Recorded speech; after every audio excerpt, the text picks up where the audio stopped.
Buenas tardes, Nicolás, buenas tardes a todos. Primero agradecerles la invitación. Bueno, mi nombre es Rafael Reyes, soy periodista de la agencia Voz y Voz.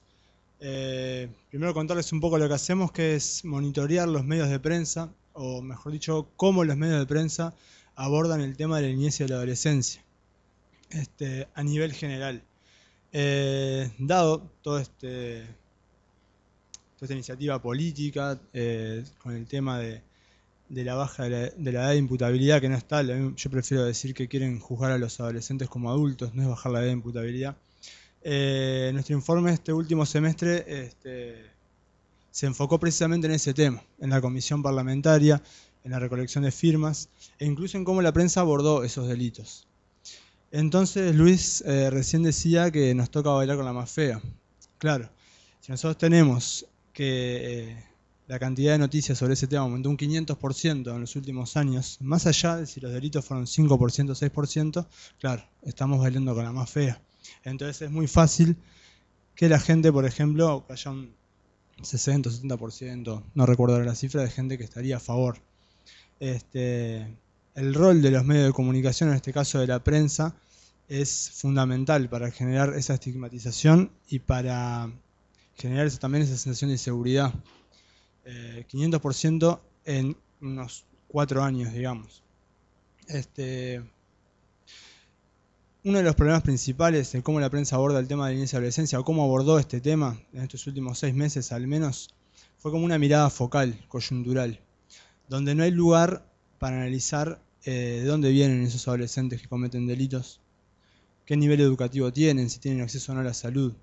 Se trata únicamente de un abordaje que me gustaría graficarlo con la imagen del perro que se muerde la cola. Es como una cosa autorreferencial en que se discute el tema de la baja imputabilidad y se presentan los delitos y se habla de la recolección de firmas sin ningún tipo de abordaje que contextualice toda esa situación. Estamos hablando, recién Luis hablaba de los niños, de la situación de pobreza. Bueno, los adolescentes también, cerca del 30% de los adolescentes viven en situación de pobreza. Nosotros tenemos, por ejemplo, no quiero abrumarlos con datos numéricos, pero para ilustrar un poco, más o menos el 80% de las notas refieren únicamente al tema de los adolescentes en conflicto con la ley, vinculado al tema así de la discusión, etc.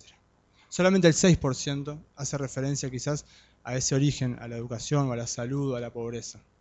Es una diferencia importante para tener en cuenta y entender cómo a partir de la prensa la gente o la opinión pública mira a los adolescentes, ¿no?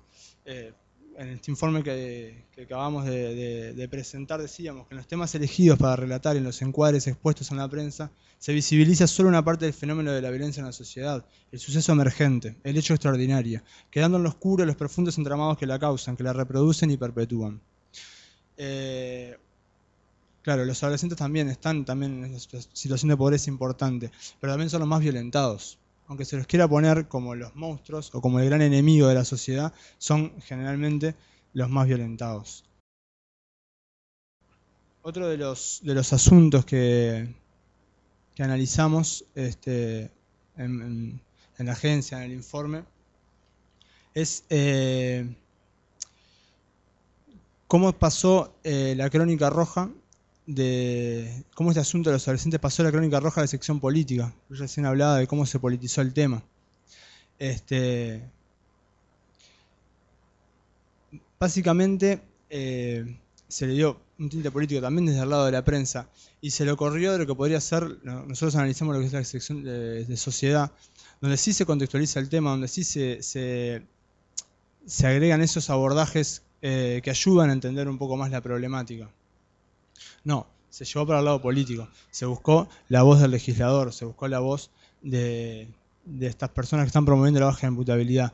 No se hizo referencia, por ejemplo, o muy poco, no quiero adelantarme al tema de las fuentes, pero no se hizo referencia a las organizaciones sociales que estamos trabajando en el tema desde hace años, o lo que puede ser el Comité de los Derechos del Niño o las ONGs. Se fue a buscar la voz de las personas que están de acuerdo con esta materia. O sea, sesgando la información, de cómo se está dando la información. No, eso mismo. La fuente. Nosotros decimos que las organizaciones tienen algo para decir. Una de las carencias más importantes que tiene la prensa hoy en día en nuestro país es precisamente cómo utiliza las fuentes. Tenemos que el 40% de las notas citan una sola fuente. Es decir, se presenta un tema y se va a buscar a un legislador, se va a buscar a un político y se queda por la mitad. No se va a buscar otra voz que afirme o que contradiga lo que se está diciendo. Y eso es una carencia fundamental porque es el paso número 1 que tiene que dar un periodista a la hora de informar. La correlación de fuentes, que por lo menos haya 2 fuentes. Y eso no se da cuando se trata del tema de la niñez y adolescencia y tampoco se dio cuando se analizó este tema. Bueno, en este caso hubo también un aumento de los partidos políticos. ¿Por qué? Porque de vuelta, como decía Luis, se politizó el tema. No se discutió. Se fue a buscar a ver si el Partido Nacional estaba de acuerdo, qué sector, si el Partido Colorado estaba de acuerdo, si el Frente Amplio estaba en contra.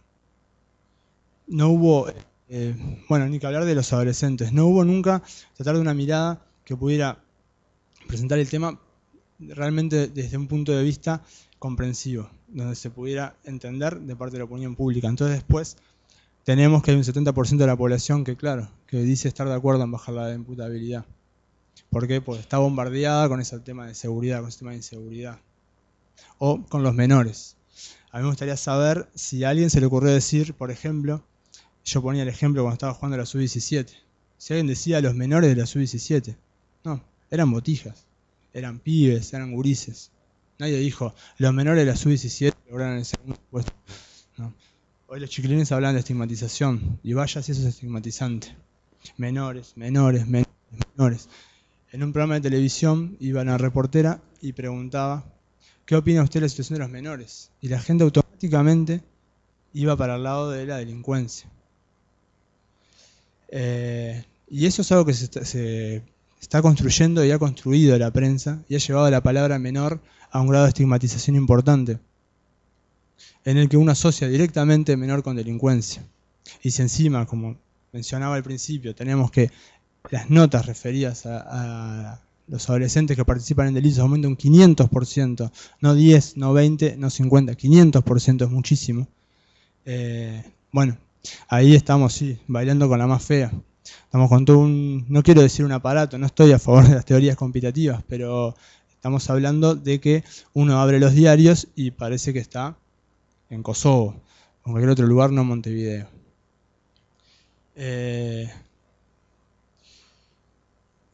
Para poner un ejemplo bastante ilustrativo, en una nota que hacían, no importa el diario, a la madre de un adolescente que se estaba escondiendo porque tenía miedo de las represalias, el periodista empezaba la nota diciendo que su hijo era menor infractor, como si hubiera dicho que era carpintero, como si fuera una profesión, como si fuera algo a